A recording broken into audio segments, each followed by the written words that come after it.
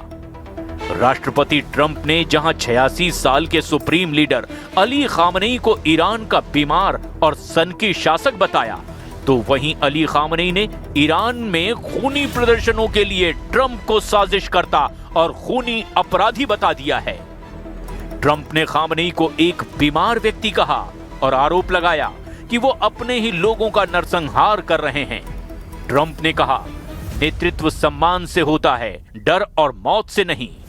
Khamenei ने Trump को सार्वजनिक रूप से अपराधी घोषित कर दिया और कहा कि ईरान में हुए हजारों मौतों और संपत्ति के नुकसान के लिए वे सीधे तौर पर जिम्मेदार हैं।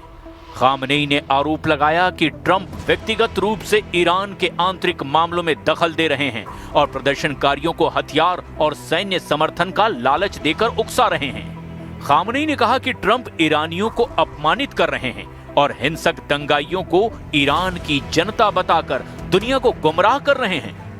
खामनेई ने दो टूक कह दिया कि अमेरिका की हार निश्चित है। खामनेई ने ट्रंप की तुलना फिरौन और मोहम्मद रजा शाह जैसे तानाशाहों से करते हुए कहा कि उनका पतन भी उनके अहंकार के कारण होगा। जबकि ट्रंप ने खामनेई पर भड़कते हुए कहा, ईरान में नए नेतृत्व की तलाश करने का समय आ गया है। एक नेता के तौर पर खामनेई पूरी तरह से नाकाम साबित हुए। एक चीज जिसके वो दोषी हैं, वो है देश का पूरी तरह से विनाश और हिंसा का ऐसा इस्तेमाल जो पहले कभी नहीं देखा गया। ट्रंप प्रशासन ने इस बार केवल परमाणु ठिकानों तक सीमित रहने की बजाय एक व्यापक योजना बनाई है, जिसे कुछ अधिकारी ऑपरेशन एब्सोल्यूट रिजॉल्व का नाम दे रहे हैं।